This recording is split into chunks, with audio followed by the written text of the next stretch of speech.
انسان وہ بڑا ہوتا ہے جس کی سوچ بڑی ہوتی ہے.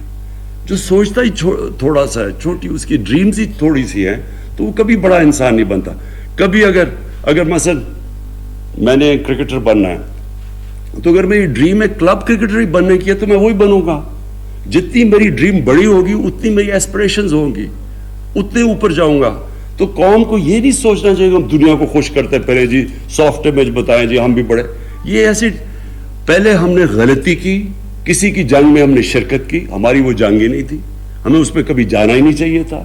پاکستان کا کیا تعلق تھا 9/11 کے ساتھ؟ ہم ان کی وجہ سے ان کو پریشر میں آ کے تو ہم ان کی جنگ میں شرکت کر گئے. جنگ میں شرکت کر کے کیا ہوا؟ پہلے ہم نے 80s کے اندر ان کی جنگ میں شرکت کر کے جہاد کو گلوریفائی کر دیا. مجاہدین وہ لوگ تھے جو کہ ہیروز تھے. رونلڈ ریگن نے مجاہدین کو کہا کہ وہ بڑے, ان کی امریکہ میں بلا کے خراج تحسین پیش کی ان کو. پھر جب 9/11 کے بعد آئے تو انہی لوگوں کو اپنے ٹیررسٹ کہہ کے ان کے پیچھے, ان کے کہنے پہ ان کے پیچھے چلے گئے.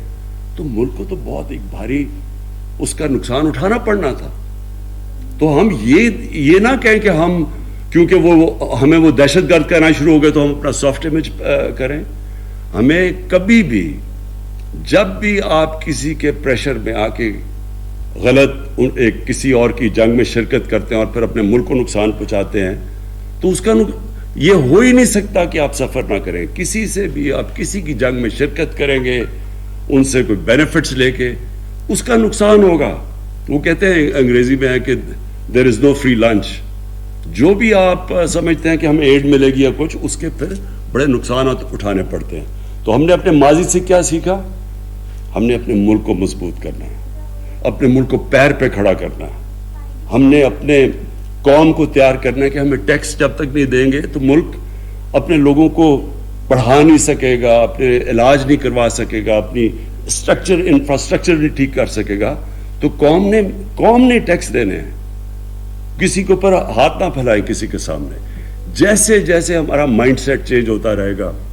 میں آج آپ کے سامنے ایک وہ آدمی جس نے ساری دنیا دیکھی ہوئی ہے, جو پوٹینشل پاکستان میں ہے, شاید ہی دنیا میں کوئی ملک ہے جس میں اتنا پوٹینشل ہے. اللہ نے سب کچھ دیا اس ملک کو. ہم انڈر سیل کرتے ہیں اپنے آپ کو. ہم اپنے اندر بلیو نہیں کرتے کہ جی کوئی اور آ کے ہمیں اوپر لے جائے گا. یہی قوم جس دن ہم آہستہ آہستہ ہمارے اندر یہ کانفیڈنس آ گیا کہ ہم دنیا کی کسی بھی قوم کا مقابلہ کر سکتے ہیں, یہ قوم اوپر اٹھ جائے گی. سب کچھ ہے یہاں, کوئی چیز کسی چیز کی کمی اللہ نے نہیں دی.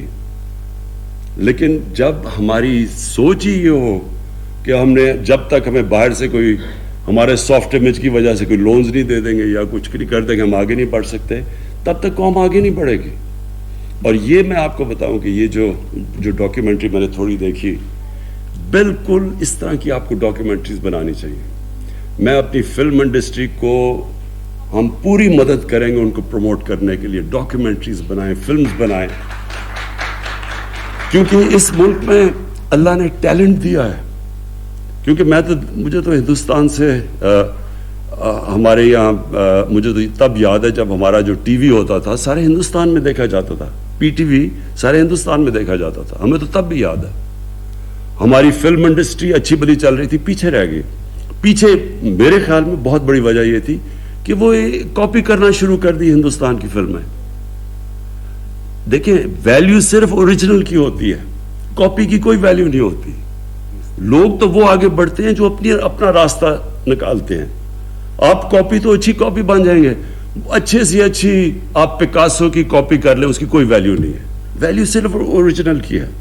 تو ہم نے اپنے بجائے اپنی اوریجنل تھنکنگ کرنے کے چیپ ہندوستان کی کاپیز شروع ہوگی, خود ہی اپنی فلم کو نیچے لے آئے. لیکن جو ہمارا پی ٹی وی تھا بڑے ہائی سٹینڈرڈ کا تھا. پھر جو ہمارے یہاں پرفارمنس میں نے دیکھے زبردست, کوئی مقابلہ نہیں کرتا تھا نصرت فتح علی خان کا. اور ہمارے جو یہاں کے یوتھ بہت ٹیلنٹ ہے, یہاں عاطف ہمارا بیٹھا ہوا, اس کا کوئی وہاں مقابلہ نہیں کرتے. ٹیلنٹ ہے ہمارے لوگوں میں.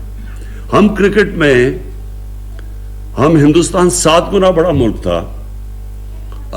میں نے ہندوستان کے خلاف 24 ون ڈے میچ کیپٹن کیے ہوں گے, 19 جیتے ہم.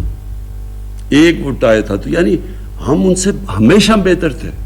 چھوٹا ملک تھا لیکن جب تک ملک کے اندر کانفیڈنس تھا ہر فیلڈ میں ہم ایکسل کرتے تھے.